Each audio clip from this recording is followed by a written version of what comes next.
1 Samuel chapitre 17 à partir du 14e verset. J'ai vraiment eu du mal à trouver un thème à mon message ce matin. Si je peux le résumer en un mot, je dirais le supérieur. Alléluia. Le supérieur. Nous sommes dans 1 Samuel chapitre 16, le verset, à partir du 14e verset, je lis au nom de Jésus.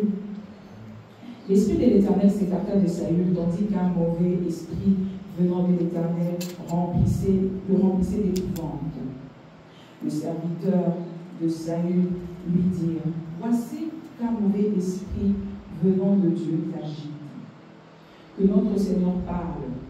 Tes serviteurs sont à ta disposition, tes serviteurs sont à ta disposition et chercheront un homme qui sache jouer de la harpe.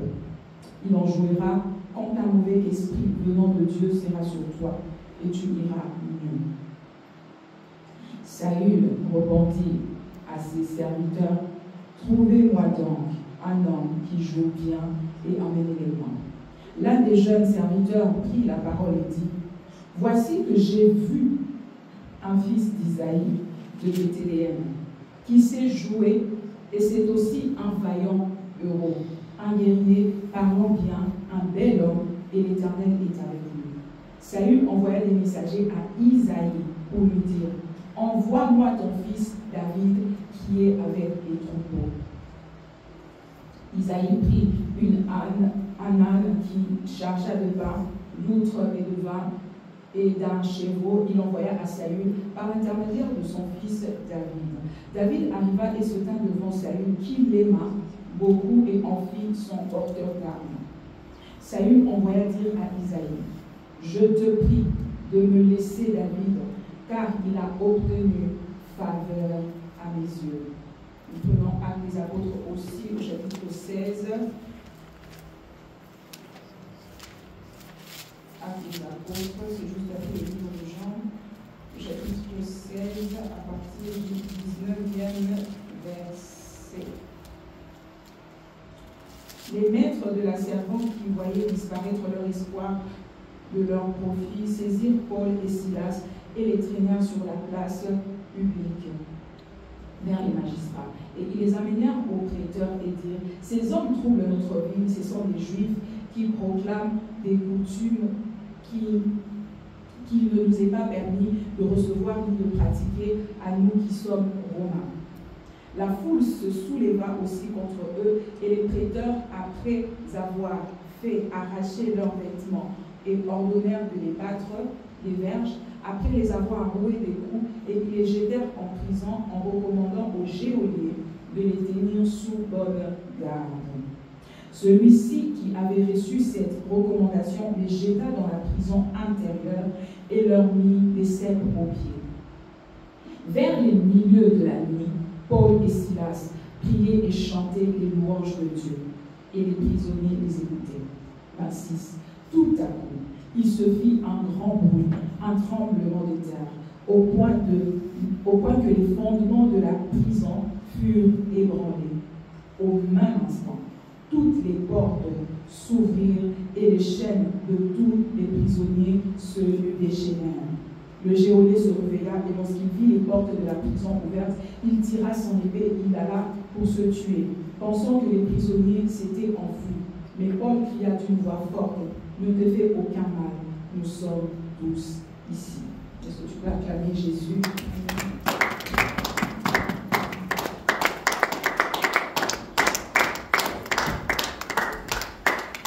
Amen. Alléluia.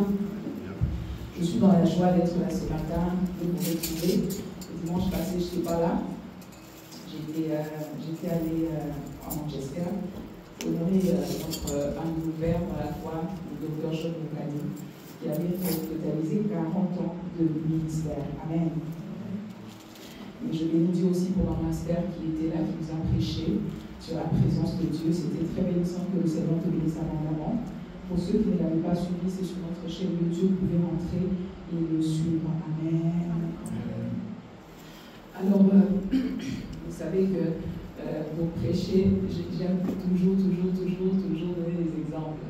Amen. Ça reste dans la tête. Vous oubliez tout ce que j'ai dit, mais les exemples, ça part difficilement. Mais ce matin, pendant la semaine, je cherchais un exemple, je me tordais, je cherchais un exemple. Je n'ai pas trouvé. J'ai dit, bon, c'est bon, peut-être que c'est devenu une habitude, je laisse faire Dieu comme il veut. Donc ce matin, je n'ai pas d'exemple. Je prends tout ce que je trouve dans la Bible. Amen. Alors, c'est l'histoire de David. David, on dit qu'il avait 17 ans lorsqu'on vient le oindre comme roi. Mais avant cela, le contexte, c'est que David est le fils cadet de la famille, c'est le dernier de la famille. Et il a des grands frères, des géants. La Bible dit qu'ils étaient des géants, qu'ils allaient déjà combattre avec le roi Saül. Mais c'est étonnant de voir que c'est David qui est envoyé dans la brousse pour garder les troupeaux. David dira plus tard à Saül que lorsque j'étais dans la brousse, j'ai dû déchirer les lions, j'ai dû tuer les ours. Ça veut dire que la brousse était un lieu dangereux. Je me demande quel est ce parent qui va laisser son fils cadet, alors qu'il a des grands frères, aller seul en brousse. Et je comprendrais peut-être si on dit on veut le montrer, alors il serait avec un aîné. Mais David se retrouve seul en brousse. Et sans faire beaucoup de calculs, je me dis, David était négligé, David était maltraité, il n'était pas considéré. Je vois ces jeunes, après, on l'a oint à 17 ans, mais peut-être qu'il a commencé à garder les troupeaux bien avant, au point de pouvoir se battre contre des lions. S'il avait 15 ans, s'il avait 13 ans, seul dans la forêt avec des troupeaux, qu'est-ce qu'il se disait? Mais en tant qu'enfant, qu'est-ce que je fais ici? Je n'espère que je suis censé jouer au foot, censé courir avec les amis, qu'est-ce que je fais ici? Mais je commence à voir cette brousse pour David un peu comme une prison. Parce que quand papa t'envoie quelque part, tu n'as pas d'autre choix. La prison, c'est un endroit où ta volonté n'est pas prise en compte. Si on se lève à 7h, c'est 7h. Si on se lève à 10h, c'est 10h. Si on mange à 12h, même si tu as faim, ce n'est pas leur problème. Donc la brousse, pour moi, c'est un peu comme une prison pour David. Il est là, il n'a pas le choix. Ses frères sont à la maison, la famille à la maison. Lui, déjà le matin, avec peut-être son bol de nourriture, il reste dans la brousse, il se bat contre des lions, contre des ours. Et peut-être même parce qu'il était aussi bavard, il aurait raconté « Oh, aujourd'hui, je me suis battu contre un lion. » Le lendemain, on l'a quand même renvoyé en brousse. C'était un lieu limité. Et quelque temps après, un prophète vient, le prophète Samuel, il vient oindre David. Déjà, lorsqu'il vient, on ne dit pas qu'on a aussi un autre fils qui est en brousse, vraiment négligé. Mais le prophète insiste jusqu'à ce que David vienne, on le oint.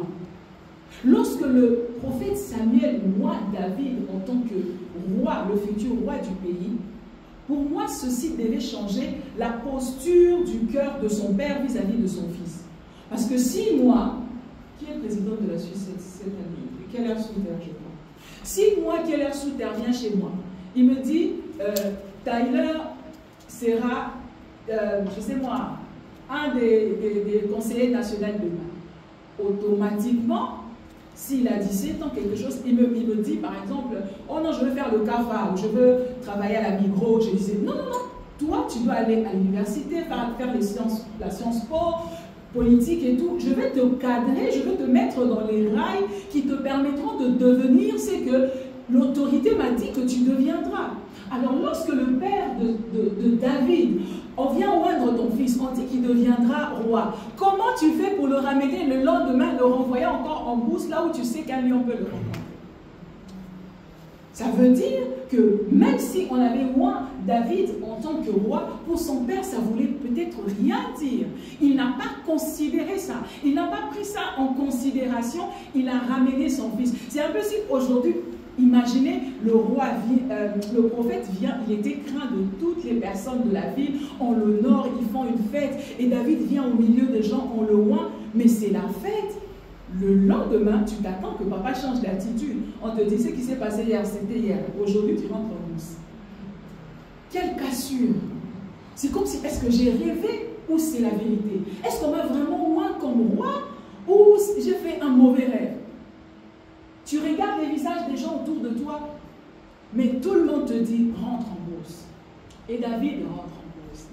Mais ce que j'aime dans cette histoire, c'est que en brousse, David a quand même des victoires. David réussit à tuer les lions. David réussit à déchirer les ours. David a des victoires. Alors je comprends lorsque je regarde la vie de David comme sur une carte. David avait deux types d'ennemis, et nous les avons aussi. Il avait les ennemis qui menaçaient son existence, les lions et les ours, et il avait les autres ennemis qui menaçaient sa promotion, ses parents, ses frères. Lorsque le lion vient contre David, c'est pour le tuer sur place. Donc lorsque David remporte la victoire contre le lion, David réussit à survivre. Mais le fait qu'il survit ne le fait pas déplacer de sa situation. Il reste au même endroit. Dans la vie, tu peux avoir un problème, prenons ou la maladie, ou la stérilité, ou le célibat, mais tu peux arriver à trouver un boulot. Le boulot te permet de manger, de boire, tu survis. Mais ça ne te fait pas déplacer de la situation dans laquelle tu es et que tu voudrais avoir une promotion pour passer de l'autre côté. Je ne sais pas si je me fais comprendre. C'est que tu as une situation, tu as un problème phare, quelque chose que tu voudrais ôter de ta vie. Quelque chose que si tu l'obtiens, tu changes de statut. Parce qu'une femme qui n'a pas d'enfant, dès que tu as un enfant, tu n'es plus femme seulement, tu es mère. Mais lorsque tu pars travailler, tu trouves un boulot, tu manges, tu bois, tu payes ta nourriture et tout, tu fais des vacances, tu vas bien, tu survis, mais le fait d'avoir trouvé un travail, le fait d'être promu dans ton travail, ne te fait pas changer de statut par rapport aux problèmes phares que tu as dans ta vie. Et David réussit à vaincre contre le lion, à vaincre contre le ours. Ce sont des grandes victoires, mais toujours dans la brousse. Ce sont des grandes victoires, mais toujours au même endroit. Je peux louer Dieu pour le travail, mais je suis toujours célibataire. Je n'ai pas changé de statut. Je peux louer Dieu pour le fait que je suis arrivé en Suisse, mais je suis toujours asylant. Je n'ai pas changé de statut. J'ai trouvé un petit boulot, mais ça me garde toujours au même endroit. David réussit, mais ses réussites ne sont pas si flagrantes pour le faire changer de statut, pour qu'il devienne finalement ce que Dieu a dit qu'il sera. Il a l'huile sur lui, il a une couronne invisible, mais il est toujours dans la forêt. Il pouvait se promener et regarder les cadavres des lions et des ours, mais c'était toujours dans la forêt. Ses ennemis, ses premiers ennemis qui menacent l'existence.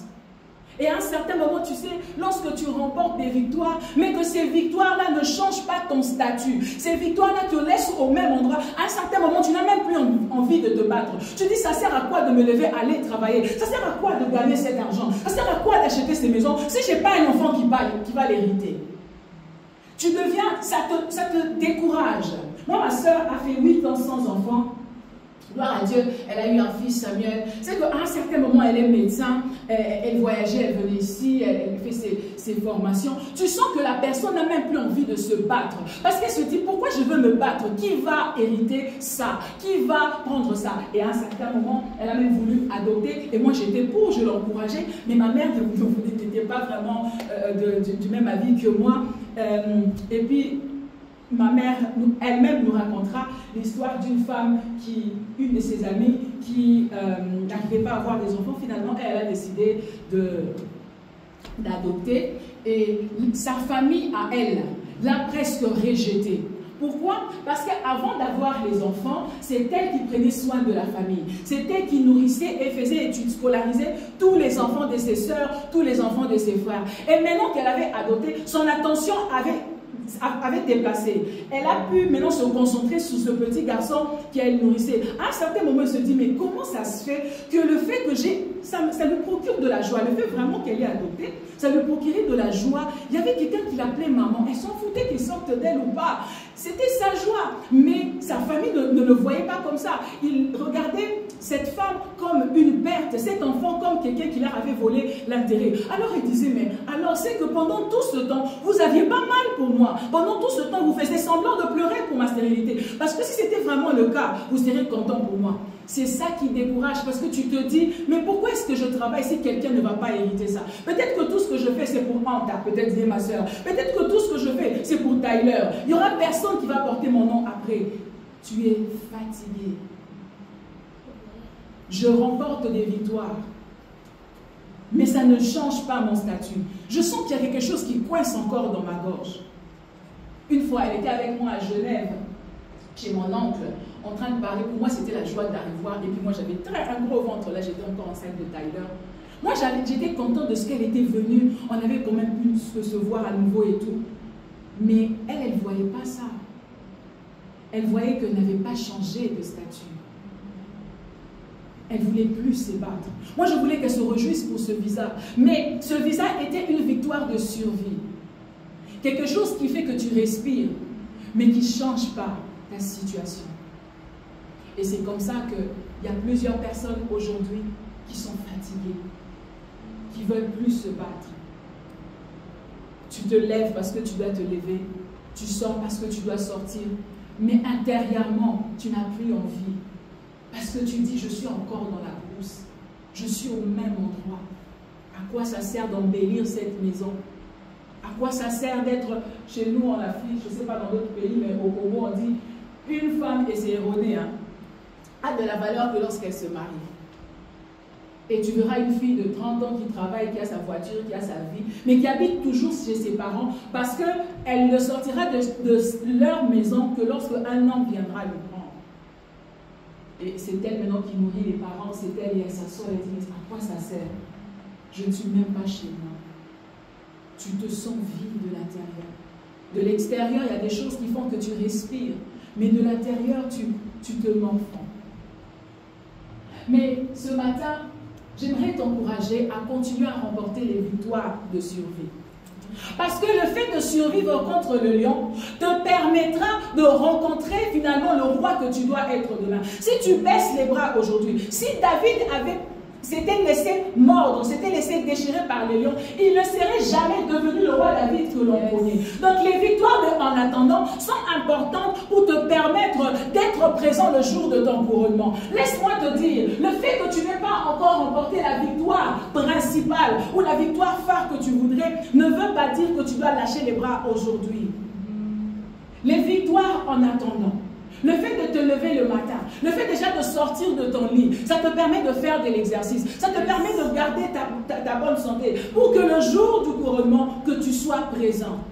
Si tu baisses les mains aujourd'hui, si tu lasses aujourd'hui, tu ne seras pas là demain.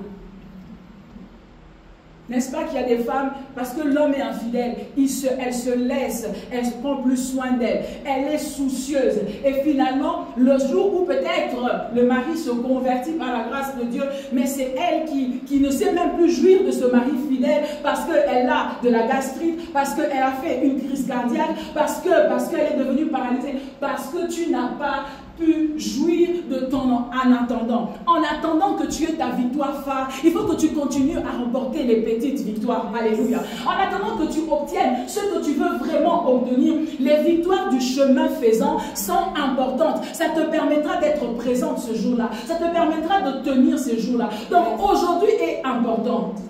Aujourd'hui est important. Ce que tu fais aujourd'hui est important. Ce n'est peut-être pas aussi grand que tu voudrais, mais ça a toute sa place. Ce n'est peut-être pas tout ce que tu voudrais avoir. C'est peut-être pas ça, c'est ennuyant. Oh, laisse-moi te dire, en Europe surtout, lorsque tu viens de l'Afrique et tu as étudié, tu as ton diplôme, là-bas tu étais quelqu'un. Tu arrives ici, on te dit, pour manger, tu dois passer la serpillière. Certains ne veulent pas travailler. Parce qu'ils disent, pourquoi je veux travailler? Ça ne va pas changer mon statut. Moi, je suis un tel. Mais on te dit, tu es étrangère.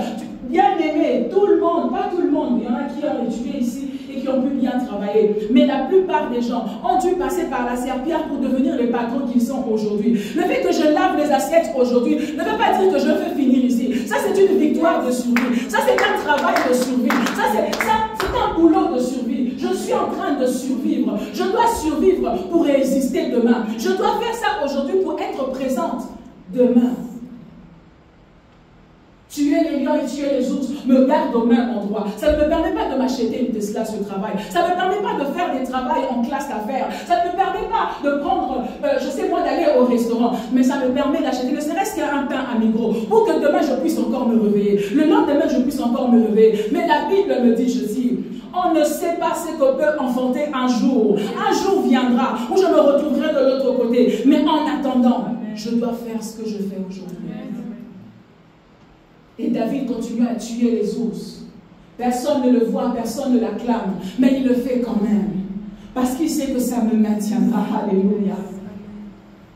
ça m'aidera. Je ne peux pas mourir dans cette brousse. Ah, laisse-moi te dire, je ne peux pas mourir dans cette brousse. Je veux remporter toutes les victoires possibles, mais je ne mourrai pas, je ne mourrai pas ici. Chaque matin, lève-toi, bats-toi. Mais tu ne peux pas t'arrêter là. Ce n'est pas parce que les hommes ne reconnaissent pas. Ce n'est pas parce que ça a pris du temps que tu dois baisser les bras. Tu finiras par sortir de cette brousse. Mais en attendant, tu dois continuer à faire ce que tu as toujours fait. Les ennemis de la survie. Les victoires de survivre. Pour survivre.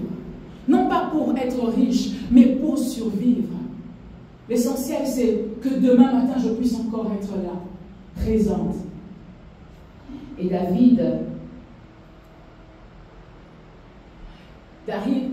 arrive à ce point où il est vainqueur devant les lions, mais il est vaincu devant son père. Il est vainqueur devant l'ours, mais il est insoumis devant ses frères. Et lorsqu'il rentre à la maison, il est en face de cet ennemi, de cet adversaire, de cet obstacle. La journée, tu as célébré une victoire, mais le soir, tu pleures. La journée, tu étais contente parce que tu as accompli un exploit, tu as fait quelque chose de... Sur un terrain, tu es acclamé, mais sur l'autre terrain, tu es piétiné. C'est un peu lorsque tu es au boulot, on t'appelle chef. Mais lorsque tu sors du cabinet du médecin, tu es en larmes. Parce qu'au boulot, tu es acclamé. Mais chez le médecin, lorsqu'il te parle, lorsqu'il te présente les résultats, c'est le terrain sur lequel tu es vaincu. Parce que lorsque tu es chez toi en chambre, où tu parles avec tes frères, avec tes sœurs, avec ta mère, dans la famille, tu es considéré parce que voilà, avec tes petits boulots, tu arrives à envoyer 100, 50 $ en Afrique.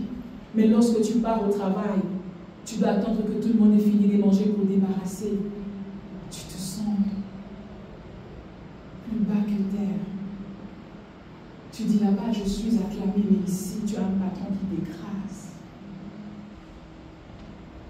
Et David, face à cet ennemi, face à cet obstacle qui est plus fort que lui, je vois le père de David et ses frères, un peu comme devant la porte de sa royauté, devant la porte de sa destinée. Ces ennemis, je vous ai dit, les premiers ennemis sont les ennemis de survie, mais les deuxièmes sont les ennemis de la promotion. Ce sont des genres d'ennemis, je les vois, qui se tiennent dans des frontières. Ils sont à la frontière de ta destinée. Donc tu dois passer de là à là, mais eux se tiennent entre les deux. Ils t'empêchent de traverser. Ils t'empêchent de devenir résident en Suisse. Ils te gardent asylant. Ils t'empêchent de devenir mère. Ils te gardent stérile. Ils t'empêchent de devenir marié. Ils te gardent célibataire. Ils sont là. Et tu le regardes. Tu le regardes.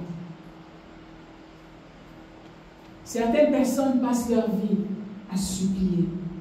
Parce que tu vois, lorsque tu es fort, tu ne demandes pas. Tu rentres, tu prends, tu fais ce que tu veux, tu écrases, tu piétines. Mais lorsque tu te rends compte que celui qui est devant moi est plus fort que moi, tu as plusieurs choix. Il y en a qui choisissent de supplier, qui sont devant cette porte, qui supplient, qui demandent. Il y en a qui passent leur vie à se lamenter. Parce qu'ils sont en face d'un obstacle qui est plus fort qu'eux. Alors ils se lamentent. Il y en a aussi qui ont capitulé, qui ont laissé, qui ont abandonné. Parce qu'ils ne savent pas quoi faire. De toute façon, c'est ma vie. De toute façon, ça sera toujours comme ça. Je n'ai rien d'autre à faire. Je n'ai qu'à m'accommoder à ça. Et pourtant, lorsque je lis ma Bible, je retrouve David de l'autre côté. Il est quand même devenu roi. Il est quand même devenu ce que son père n'avait pas voulu qu'il devienne. C'est que ses frères avaient empêché qu'il soit. Alors je regarde, je retourne le verset pour comprendre, mais qu'est-ce qui se passait? Parce qu'il avait Dieu. Pendant tout ce temps, il avait Dieu. Mais comment est-ce que Dieu a fait pour faire passer David, pour faire sortir David de la brousse? La Bible dit, un jour le roi Saül, alléluia, le roi Saül est devenu fou parce qu'il a désobéi à Dieu. Et David, lorsqu'il était en forêt, parce qu'il ne passait pas sa vie à supplier son père, sors-moi de cette forêt. Il ne passait pas sa vie à se lamenter dans cette brousse à pleurer. La Bible dit que David, dans cette brousse, alléluia, il avait sa flûte et sa harpe et il adorait Dieu. Yes. Amen. Et c'est que David ne savait pas. C'est que pendant qu'il adorait Dieu, il y avait des spectateurs cachés. Il y avait un des serviteurs de Saül qui écoutait David chanter. Il dit, mais il est exceptionnel ce garçon. Mais il chantait où? Dans la forêt. Il ne se lamentait pas. Il ne pleurait pas. Il ne suppliait pas son père. Il adorait Dieu. Et pendant qu'il adorait Dieu, il y avait quelqu'un qui l'écoutait. Et lorsque le roi devient fou et qu'on cherche une solution pour le roi, ce serviteur qui avait vu David en train de chanter dans la forêt, il dit, j'ai vu un fils d'Isaïe. Lorsqu'on annonce au roi que David peut te guérir de ça ou peut te soulager, le roi envoie un messager au père de David. Il dit au père de David, envoie-moi David. Alléluia.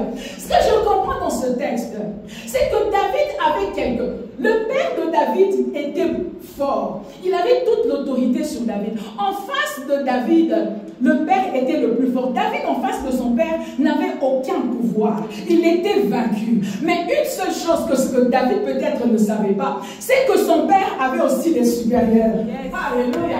C'est que son père avait aussi des supérieurs. Celui qui est grand devant toi a aussi un chef au-dessus de lui. Ce problème a un chef. Ce diagnostic a un chef. Cette situation a un supérieur.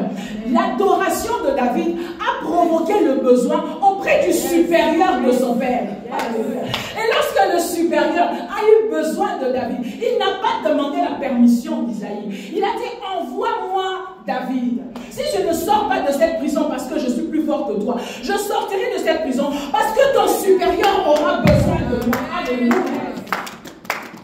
David sort de la prison parce que David se connecte à celui qui est supérieur à son père. Il ne serait pas sorti de là parce qu'il était le cadet. Il ne serait pas sorti de là parce que Samuel était venu le oindre. Il est sorti de cette brousse lorsque le supérieur a eu besoin de lui. Ce matin, le Seigneur m'envoie te dire, c'est vrai que tu es sans force face à cette situation. C'est vrai que cet obstacle est plus fort que toi. S'il y a certaines personnes qui sont sincères dans cette salle, vous serez d'accord avec moi qu'il y a des circonstances où c'était facile pour toi de remporter. Nous autres, on n'a pas transpiré pour avoir le visa. On est allé déposer les dossiers, on a eu. Il y en a qui n'ont pas transpiré pour avoir les enfants. C'est venu. Mais tu arrives à un certain moment de ta vie où tu sens que j'ai rencontré des ennemis, mais celui-ci me combat plus que les autres fois. Celui-ci est un peu plus fort que moi. Celui-ci, je me sens sans force. Je suis fatigué. Mais le Seigneur m'envoie te dire, ce qui te fatigue là a un chef aussi. Ce qui te fatigue là a aussi un supérieur. Si seulement tu peux te connecter au supérieur de ton supérieur. Alléluia. Si tu peux te connecter au supérieur de ton supérieur, tu sortiras de là. Lorsque Saül envoie un serviteur dire à Isaïe, envoie-moi David. La Bible dit, il n'avait pas d'autre choix. Ce garçon qu'il cachait dans la brousse, il pouvait même peut-être se demander, comment le roi sait que j'ai un fils David alors que je l'ai toujours caché en brousse? Alléluia. L'adoration fraye des chemins, là où il n'y a pas de chemin. Tout ce que tu dois faire, c'est de te connecter à Dieu. On va se demander comment ça se fait qu'elle se retrouve là-bas. Je ne sais pas. Tout ce que je sais, c'est que j'ai trouvé un moyen pour me connecter à celui qui est supérieur à toi. Et David sort de là. Il est tout content. Mais finalement, David n'a pas appelé quelqu'un. David s'est connecté seulement à Dieu. Bien-aimé, tu as le choix dans la vie. Passer ta vie à pleurer, à supplier les gens. La Bible dit, le cœur de l'homme est tortueux. Les hommes sont méchants. Si tu ne le savais pas, je te le dis. Parce que la Bible dit, le cœur de l'homme est tortueux. En plus, Dieu, Jésus, a condamné le péché dans la chair. L'homme, il n'y a pas le bien en l'homme. C'est comme ça que tu peux entendre parler d'un père qui viole sa fille. Tu te demandes de A à Z comment il est arrivé là-bas. Il y a le mal dans l'homme qui fait que l'homme est conduit même par des voies.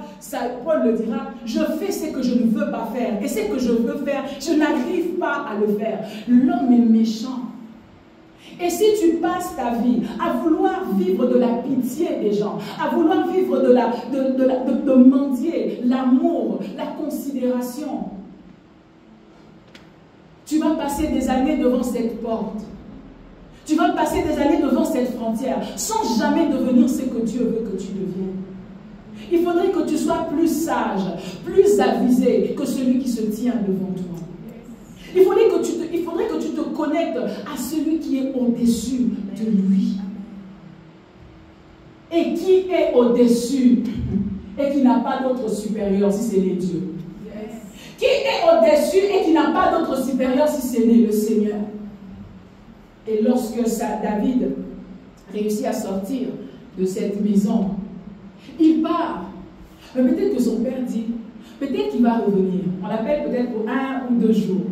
Mais après que David ait adoré dans la maison du roi, le roi renvoie encore le serviteur pour dire, le David que j'ai pris là, il reste ici. Alléluia.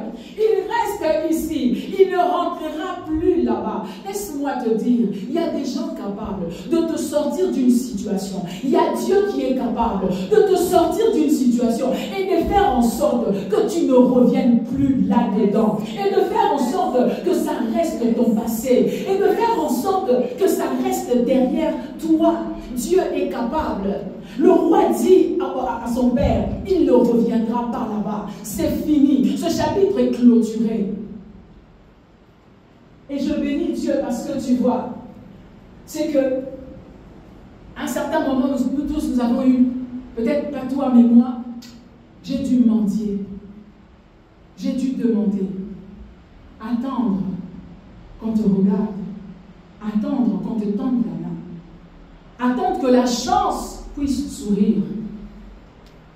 Mais la Bible dit, depuis Jean-Baptiste, le royaume des dieux appartient aux violents. La vie, ça ne se demande pas. La vie, ça ne se supplie pas. La vie, ça ne se quémande pas. Il faut se battre. Le monde est un terrain sur lequel c'est le plus fort qui remporte la victoire. Dieu a regardé Moïse. Il a dit à Moïse, Pharaon ne vous laissera pas partir à moins qu'une main supérieure le force à vous laisser partir. Pour réussir dans ce monde, il faut qu'il y ait quelqu'un qui force les portes pour toi. Il faut qu'il y ait quelqu'un qui bouge les choses pour toi. Et Dieu est disponible. Amen. Arrêtons de pleurer tout le temps auprès des hommes ou de nous lamenter. C'est les plus forts qui remportent la victoire. C'est une histoire de balance. Il faut qu'il y ait un poids supérieur à l'autre pour que tu te retrouves au-dessus. Et ce n'est pas étonnant de voir ça dans la vie de Joseph. Lorsque Potiphar met Joseph en prison, Potiphar, déjà, il sait que Joseph est étranger. En Égypte, il n'a ni père ni mère. Il n'est pas égyptien, il est étranger. Ça veut dire qu'on t'emmène en Arabie Saoudite. On te met en prison. Toi-même, tu sais que c'est fini. Tu vas mourir là-bas. Même celui qui t'arrête là-bas sait que toi, là, il n'a de compte à rendre à personne. Mais ce que Potiphar ne savait pas, c'est que Joseph avait une relation avec son supérieur. Yes. Joseph se retrouve en prison. Il raconte son histoire. Je n'ai pas de mère, je n'ai pas de père, je suis étranger. Mais Dieu a donné à Joseph un don. Dieu a donné à Joseph quelque chose. Et Joseph, il perd tout dans sa vie, mais il ne perd jamais sa relation avec le supérieur. Même lorsque la femme de Potiphar veut coucher avec lui, il dit, je ne peux pas faire quelque chose qui va me séparer de mon supérieur, qui va me séparer de Dieu. Joseph reste accroché à Dieu. Joseph reste attaché au Seigneur. Et un jour, il interprète, nous connaissons l'histoire, il interprète le rêve de les chansons qui est de l'autre qui finit par être réétabli par le pharaon. Je ne sais pas, parce que vous savez, lorsqu'on raconte la restauration de Joseph, nulle part on ne cite le nom de Potiphar. Donc je ne sais pas si Potiphar était allé en mission de service. Mais tout ce que je sais, c'est que le jour où Potiphar est revenu, il a trouvé Joseph sur le trône. Yes. Alléluia. Amen. Et tu peux te demander comment ça s'est passé. Parce que bien aimé, le jour où le supérieur de Pharaon a eu besoin, le supérieur de Potiphar a eu besoin de Joseph, il n'a pas demandé la permission à Potiphar. Pharaon n'a jamais demandé à Potiphar pourquoi est-ce que tu l'avais mis en prison. Mais finalement, pourquoi il se retrouve? Parce que lorsqu'on te dit, on te ramène un prisonnier pour t'interpréter le rêve. Tu veux savoir, il est un criminel, il est un voleur. Qui est-ce que je vais ramener dans ma maison et le placer derrière moi, juste derrière moi? Il va me faire un coup d'état. Mais bien aimé, alléluia, lorsque tu as une relation avec le supérieur, il va te sortir de là sans donner l'information à ton médecin. Ton médecin va juste constater. Alléluia. Ton médecin va juste constater. Mais qu'est-ce qui s'est passé ici? Je n'étais pas là. Avant que je parte, tes trompes étaient bouchées. Avant que je parte, tu étais en prison. Avant que je parte, tu étais asylant. Avant que je parte, tu avais reçu un refus et le droit d'être déporté de la Suisse. Mais les jours où il revient, il te trouve avec des jumeaux dans les ventres. Les jours où il te revient, il s'est passé que pendant ton absence, le supérieur a décidé. Alléluia. Pendant ton absence, le supérieur a décidé. Il a décidé que je me retrouve ici. Il m'a sorti de là. Laisse-moi te dire, ça veut donc dire que pour sortir Joseph de prison, on n'a pas besoin de la signature du Potiphar. Pour te donner ce que tu as besoin, on n'a pas besoin de l'avis du médecin. On n'a pas besoin que même celui qui te fait croire que ta vie dépend de lui. En réalité, c'est parce qu'il ne sait pas que son supérieur peut faire ça sans lui demander. J'aime Dieu.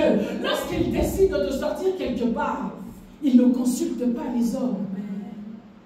Et Joseph se retrouve, alléluia, il se retrouve sur le trône. Et la femme de Potiphar, je me suis demandé toujours, la femme de Potiphar, comment elle s'est comportée après? Qu'est-ce qu'elle se disait?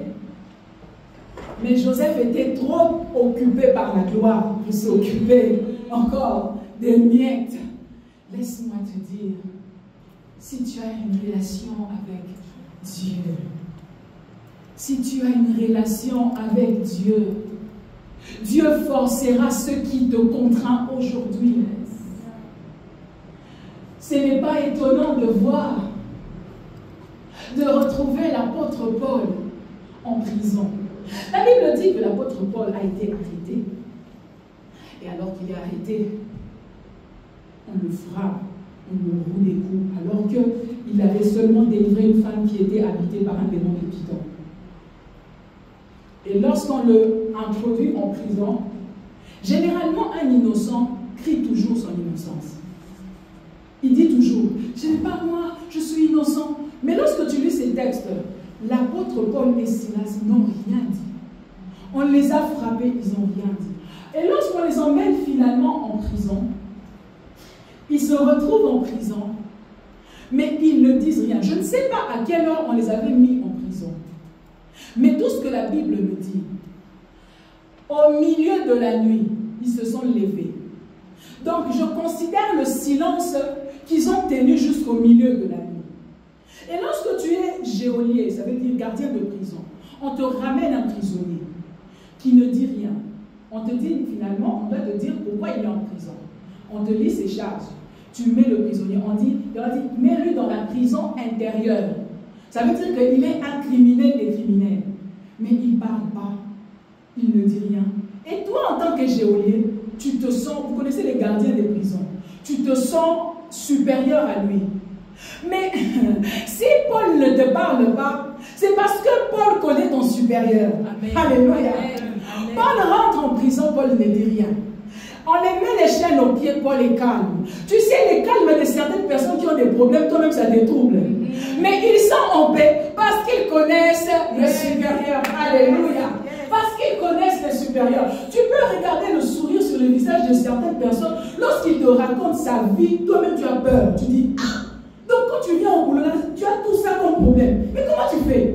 mais parce que ces gens connaissent le supérieur. Alléluia. Lorsque Paul se retrouve en prison, Paul dort en paix parce que je me rends compte finalement que Paul avait rendez-vous avec son supérieur à minuit. Alléluia. La Bible dit à minuit, il avait rendez-vous. Lorsqu'il était minuit, sa réunion a commencé avec le supérieur. Il a commencé avec Silas. Amen. Yes. Hey.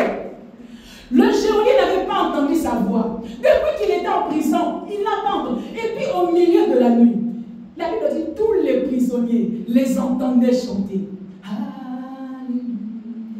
Hey, Rebashaya. Ils ont commencé mais ils ne comprenaient pas. Ils sont en train de dire quoi? Ils ne parlent pas romain, ils ne parlent pas hébreu, ils ne parlent pas grec.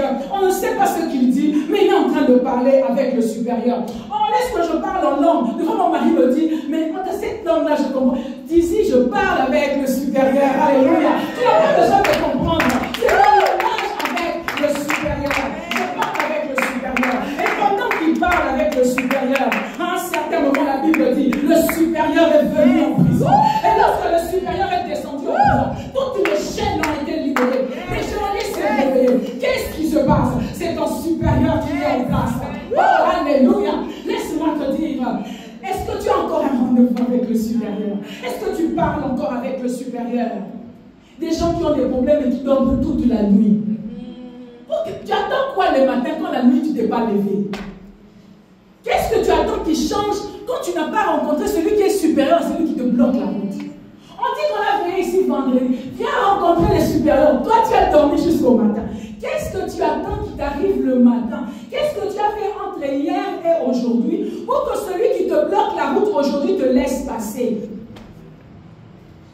Lorsque Paul a rencontré le supérieur, il n'a rien expliqué au geôlier. Il n'a rien expliqué aux autres prisonniers. Le supérieur a ouvert toutes les portes. Et ce que j'aime avec Dieu, c'est qu'il ne vient pas seulement ouvrir les chaînes de Paul. Alléluia. Pour montrer que je suis le chef de toutes les prisons, de toutes les cases dans cette prison. Il ouvre toutes les chaînes. Alléluia. En présence du geôlier. Vous savez, je vous ai dit que peut-être Joseph a été libéré en l'absence de Potiphar. Mais il y a des dimensions où Dieu te libère en présence de tes geôliers. Alléluia.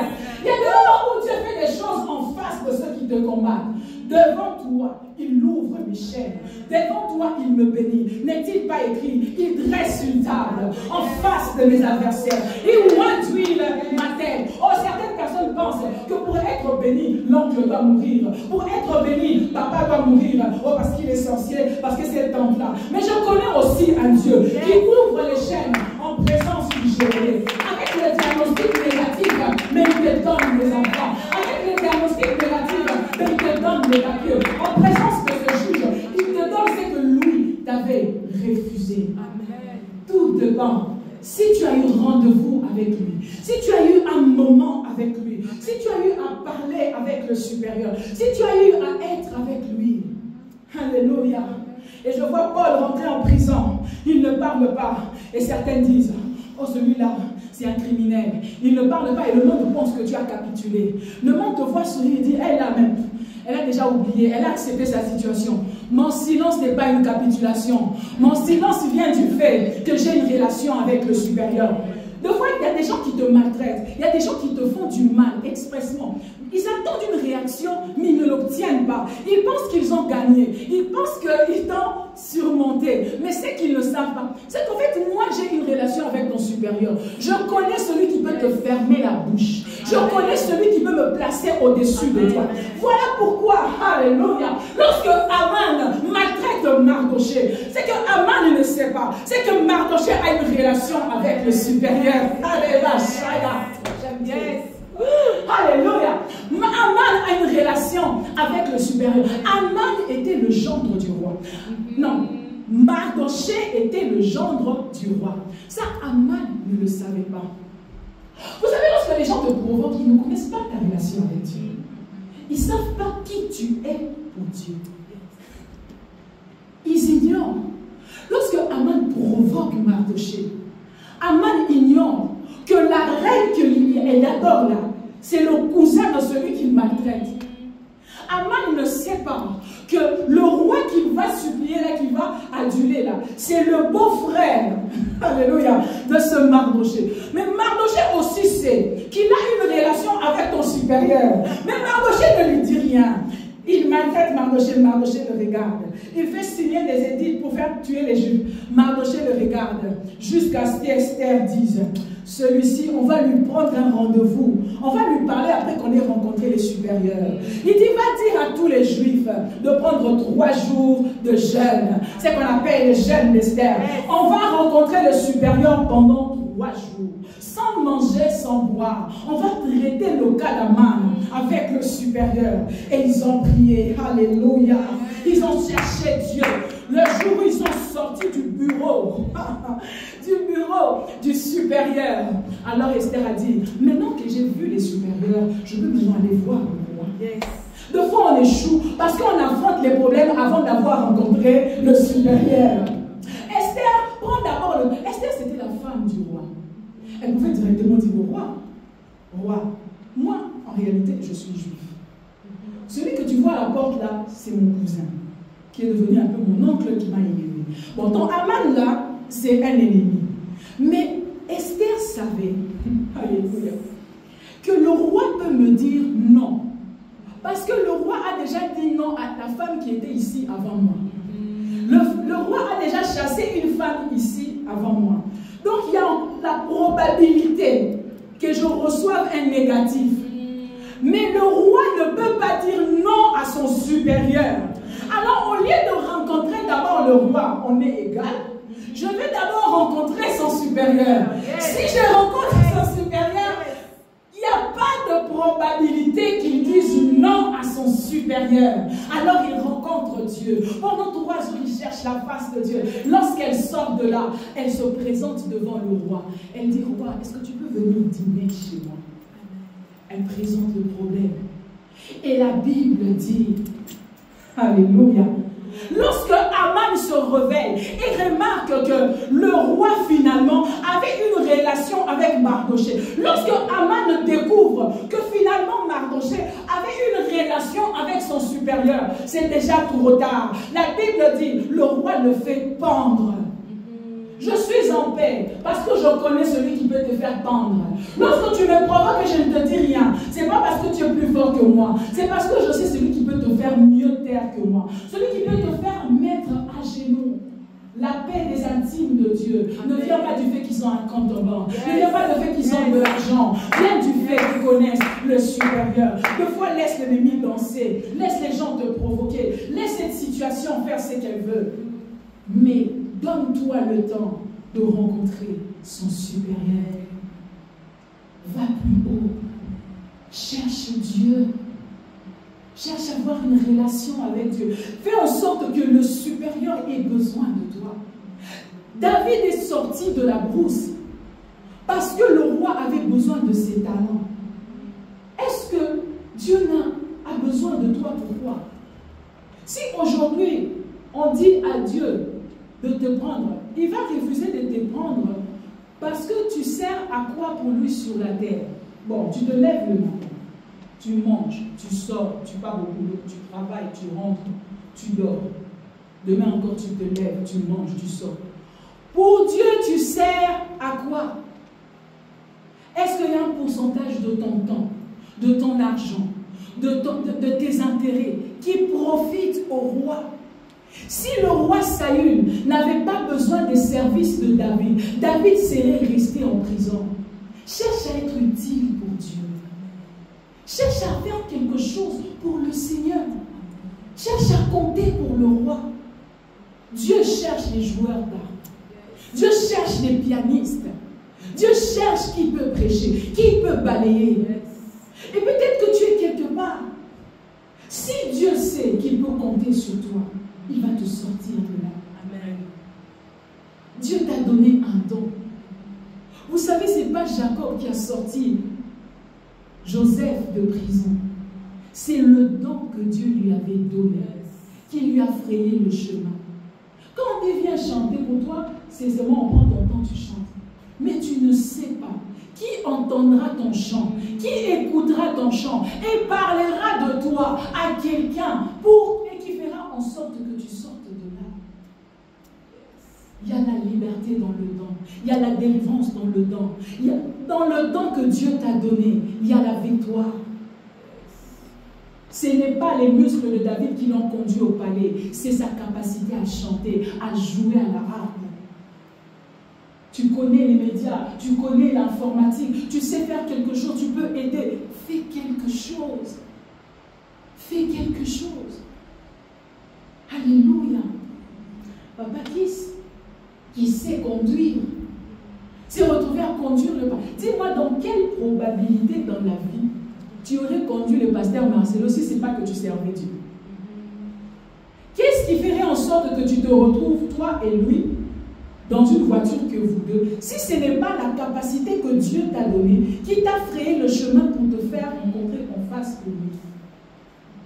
Et aujourd'hui, s'il y a quelqu'un qui a une situation où tu as besoin de lui, je ne vous dis pas le nombre de gens qui me dérangent pour avoir son numéro pour me parler. Mais toi, parce que ton don t'a déjà frayé le chemin, il te suffira de lui écrire. C'est Papa Kiss d'Esther, Compassion Zurich, soirée de... Tout de suite, il va dire, ah, qu'est-ce qui se passe? Allô?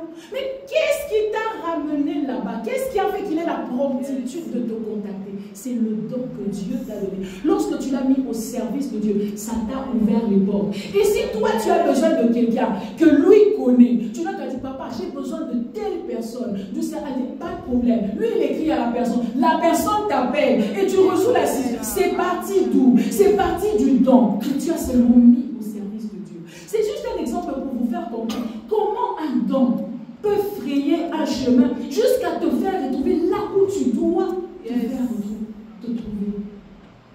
C'est ça.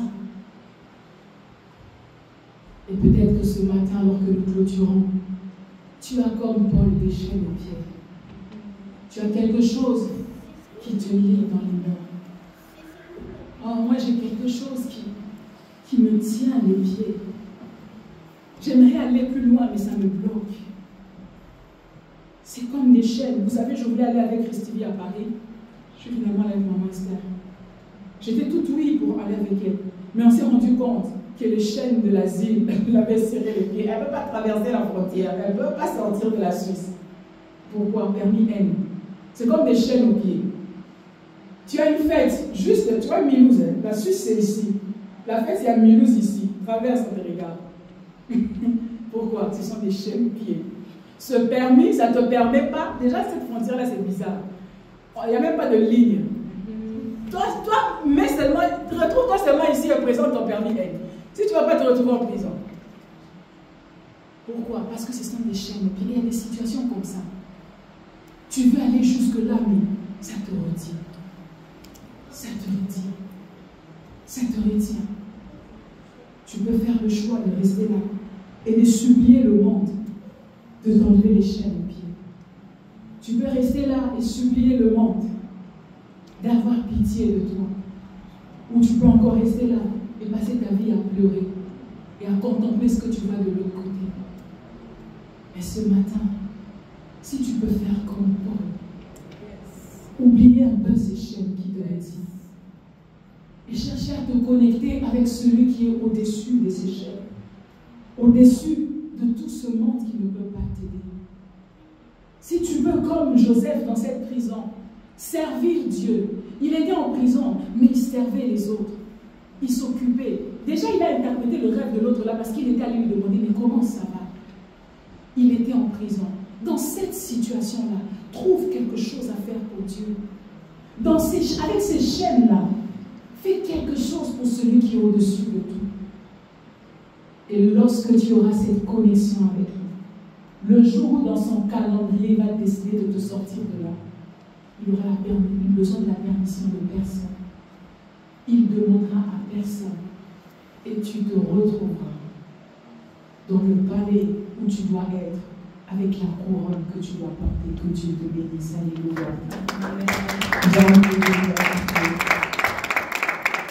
Nous allons prier. Je ne sais pas pour toi, mais ce matin, j'aimerais juste que que comme l'apôtre Paul, que tu oublies un peu ces chemins, que tu réalises, est-ce que tu as encore un rendez-vous avec Dieu? Est-ce que tu as encore le temps?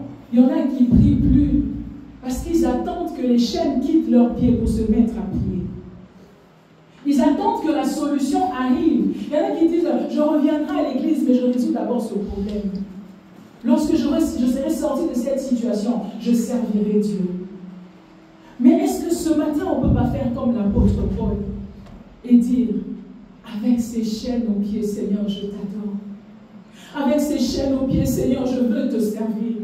Seigneur, ce n'est pas que j'accepte ces chaînes, mais je privilégie ma relation avec toi, le supérieur, que ces chaînes. Je sais que tu vas t'en occuper, mais je ne vais plus laisser ces chaînes m'empêcher de t'adorer. Je ne veux plus laisser cette prison m'empêcher de te servir.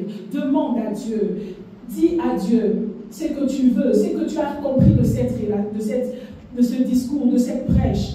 Mais pour ce qui me concerne, je veux dire à Dieu ce matin, Seigneur, je viens t'adorer avec ces chaînes aux pieds. Je viens t'adorer avec ce diagnostic éternel. Je t'aime malgré ces résultats. Tu es mon Dieu, oh Retayabashi, Ketelebosaya. Oh éternel Dieu, dans cette brousse éternelle, il y a tellement de victoires, mais qui ne changent pas ma situation. Seigneur, j'ai des victoires, mais qui me regardent de même en croix. Seigneur, j'ai tellement, éternel Dieu, besoin de sortir d'ici.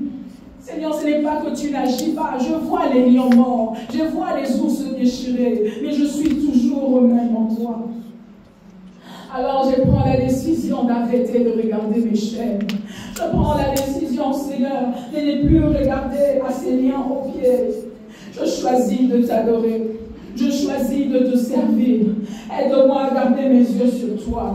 Aide-moi à garder mes yeux sur toi, Seigneur. J'ai besoin de toi. Est-ce que tu peux m'aider ce matin? Est-ce que tu peux m'aider ce matin? Je sais que le Pharaon a un supérieur. Je sais que tu es le supérieur d'Aman. Seigneur, tu es le Dieu éternel, Rebashaya, d'Isaïe. Éternel, tu es supérieur, éternel, Rebashaya, aux éoliers. Il n'y a pas quelqu'un qui est devant moi qui soit plus fort que toi. Il n'y a pas quelqu'un, il n'y a pas un obstacle, il n'y a pas une situation qui soit devant moi ce matin, éternel, qui te dépasse. Alors, au lieu de regarder à ces géoliers, au lieu de supplier Isaïe, éternel, au lieu de supplier Potiphar, je choisis de t'adorer, je choisis de t'élever. Je refuse de contempler ce diagnostic, je refuse de contempler, éternel, Rebaï, Chakala passé, éternel, cette situation. Je choisis de t'élever, je choisis de te célébrer. Plaise à toi, Seigneur, de me délivrer en l'absence ou en présence de Potiphar, mais mes yeux restent sur toi. Je prends la décision de te servir, je prends la décision de te suivre, je prends la décision de t'aimer, je prends la décision de t'aimer. Je connais le supérieur, parce que je te connais, je vais dormir en paix, parce que je te connais, je serai joyeuse, parce que je te connais, je ne marcherai pas tête baissée, parce que je connais celui qui est au-dessus de tout. La Bible dit, parce qu'il a été obéissant jusqu'à la mort de la croix. Voilà pourquoi le Père l'a souverainement élevé et lui a donné un nom qui est au-dessus de tous les noms. Ce matin, je viens te dire, mon frère, oh, je ne sais pas quel est le nom qui trouble ta vie, mais il y a un nom qui est au-dessus. Ce nom a un supérieur, ce diagnostic a un supérieur, ce négatif a un supérieur. Il y a quelqu'un qui peut le faire fléchir, il y a Dieu qui peut le faire terrasser. Dieu est au-dessus. Et lorsqu'il dit un mot, la chose s'accomplit. Ils peuvent te désobéir, ils peuvent ne pas t'écouter, mais ils ne résisteront pas à Dieu. Ils ne résisteront pas à Dieu. Voilà pourquoi ce matin, Père, nous choisissons de t'honorer. Oh, je comprends pourquoi le centenier a dit, je ne parlerai pas.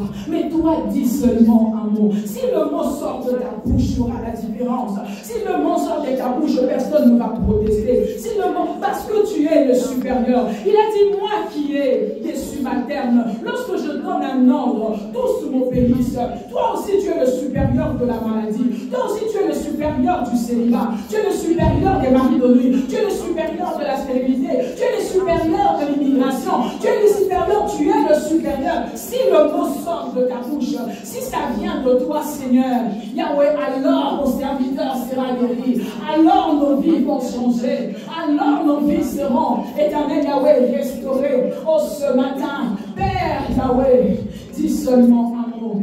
Oh, bien-aimé, demande à Dieu de dire un mot. Demande à Dieu de dire un mot à ta situation. Si ça sort de ta bouche, ta situation va changer. Dis, Seigneur, parle. Ton serviteur écoute. Dis seulement un mot. Tu es au-dessus de cette situation. Si toi tu parles, les choses vont changer.